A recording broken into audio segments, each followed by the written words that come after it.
ಜೈ Hind. So ನಿಮ್ಮೆಲ್ಲರಿಗೂ ಗೊತ್ತಿರೋ ಹಾಗೆ ಇವತ್ತು 17/12/2023 24ನೇ ಸಾಲಿನ RMS ರಾಷ್ಟ್ರೀಯ ಮಿಲಿಟರಿ ಶಾಲೆಯ ಎಂಟ್ರೆನ್ಸ್ ಎಕ್ಸಾಮ್ ಇತ್ತು. ಸೊ ಇದಕ್ಕೆ ನಮ್ಮ ಸೈನಿಕ ಅಕಾಡೆಮಿ ಮೈಸೂರಿನ ಕ್ಯಾಂಡಿಡೇಟ್ಗಳು ಸಹ ಮೈಸೂರಿನಿಂದ ಬೆಂಗಳೂರಿಗೆ ಬಂದು ಈ ಎಕ್ಸಾಮ್ನ ಅಟೆಂಡ್ ಮಾಡಿದ್ದಾರೆ.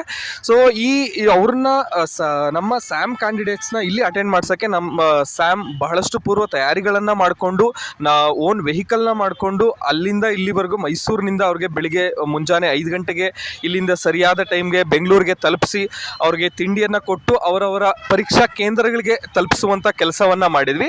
ಸೊ ಇವಾಗ ಟೈಮ್ ಕೂಡ ಎಕ್ಸಾಮ್ ಮುಗಿಸಿ ಅವರು ಎಕ್ಸಾಮ್ ಸೆಂಟರಿಂದ ಹೊರಗಡೆ ಬಂದಿದ್ದಾರೆ.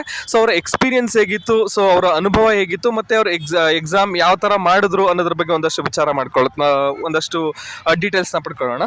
ಸೊ ಹೆಂಗಿತ್ತು ಪೇಪರ್? ಸರ್ ಇಂಗ್ಲೀಷು ತುಂಬ ಈಸಿ ಇತ್ತು ಸರ್. ಓಕೆ.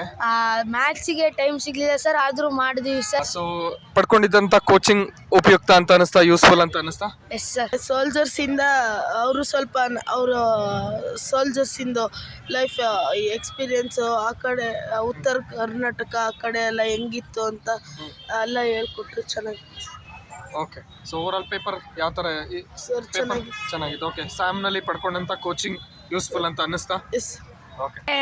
ಇಂಟೆಲಿಜೆನ್ಸು ಸ್ವಲ್ಪ ಜಾಸ್ತಿನೇ ಟೈಮ್ ಸಿಕ್ತು.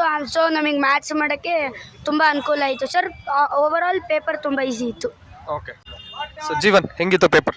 ಹೆಂಗಿತ್ತು ನಿನ್ನ ಪೇಪರ್? ಹೆಂಗೆ ಮಾಡಿದೆ ನೀನು? ಸರ್ ಇಂಗ್ಲೀಷ್ ತುಂಬ ಈಸಿ ಇತ್ತು. GK ನಾರ್ಮಲ್, ನಡ್ಸೋಗುಡ್ಡು. ಇಂಟೆಲಿಜೆನ್ಸು ಫುಲ್ ಈಸಿ ಇತ್ತು, ಅದಕ್ಕೆ ಮ್ಯಾಥ್ಸಿಗೆ ಸ್ವಲ್ಪ ಟೈಮ್ ಸಿಕ್ತು. ಓವರಾಲ್ ಎಲ್ಲ ಉಳಿಸ್ಕೊಂಡ್ರೆ ಕೋಚಿಂಗು ಚೆನ್ನಾಗಿತ್ತು ಮತ್ತು ಎಲ್ಲ ಪೇಪರು ಈಸಿ ಇದೆ. ಓಕೆ. ಸೊ ಗೆಟ್ ಥ್ರೂ ಆಗ್ತೀನಿ ಅನ್ನೋ ಕಾನ್ಫಿಡೆನ್ಸ್ ಇದೆಯಾ? Yes sir. ಓಕೆ. ಸರ್ ಎಲ್ಲದೂ ಈಸಿ ಇತ್ತು. ಇಂಟೆಲಿಜೆನ್ಸ್ಗೂ ಟೈಮ್ ಸಿಕ್ತು ಸರ್. ಮ್ಯಾಥ್ಸಿಗೆ ಟೈಮ್ ಸಿಗೋದ್ರಿಂದ ನಮಗೆ ಅನುಕೂಲ ಆಯಿತು ಸರ್. ಕೋಚಿಂಗ್ ತೊಗೊಂಡ್ರಿಂದ ನಮಗೆ ಮಾಡೋಕ್ಕೆ ಈಸಿ ಆಯಿತು ಸರ್. ಓಕೆ.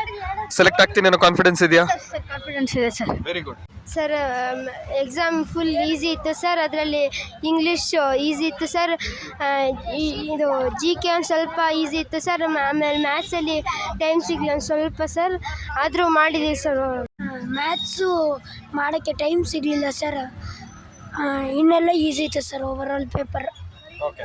ಸೊ ಇವಿಷ್ಟು 6ನೇ ತರಗತಿಯ ಮಕ್ಕಳದಾಯಿತು. ಈಗ ನಾವು 9ನೇ ತರಗತಿ ಮಕ್ಕಳ ಸಿಲೆಬಸ್ಸು ಮತ್ತು ಅವ್ರ ಪೇಪರ್ ಯಾವ ಥರ ಇತ್ತು, ಅವ್ರ ಎಕ್ಸ್ಪೀರಿಯನ್ಸ್ ಯಾವ ಥರ ಇತ್ತು ಅಂತ ಕೇಳೋಣ. ಯಶಸ್, ಹೆಂಗಿತ್ತು? ಸೊ ನಿಮ್ಮದು 9ನೇ ಕ್ಲಾಸ್ದು. ಸೊ ಕಂಪೇರ್ಡ್ 6ನೇ ಕ್ಲಾಸ್ ಅವ್ರು ಬಹಳ ಈಸಿ, ತುಂಬ ಸಿಲೆಬಸ್ ಕವರ್ ಮಾಡಿದಂಥದ್ದೇ ಬಂತು ಅಂತ ಹೇಳ್ತಿದ್ದಾರೆ ಫೀಡ್ಬ್ಯಾಕು. ಸೊ ನಿಮ್ಮದು 9ನೇ ಕ್ಲಾಸ್ ಯಾವ ಥರ ಇತ್ತು? ಪೇಪರ್ ಯಾವ ಥರ ಇತ್ತು? ನೀನು ಯಾವ ಥರ ಆನ್ಸರ್ ಮಾಡಿದೆ? ಸರ್ ಪೇಪರ್ ಈಸಿ ಇತ್ತು ಸರ್. GS ಸ್ವಲ್ಪ ಕಷ್ಟ ಇತ್ತು ಸರ್. ಪೇಪರ್ ಈಸಿ ಇತ್ತು ಸರ್. ನಾವು ಓದಬೇಕಾಗಿತ್ತು ಒಂಚೂರು. ನೀಟಾಗಿ ಪಾಸ್ ಆಗ್ತೀನಿ ಅಂದ್ಕೊಂಡಿದ್ದೀನಿ ಸರ್. ನೀಟಾಗಿ ಆನ್ಸರ್ಸ್ ಮಾಡಿದ್ದೀನಿ. ಈಸಿ ಇತ್ತು ಸರ್ ಪೇಪರು.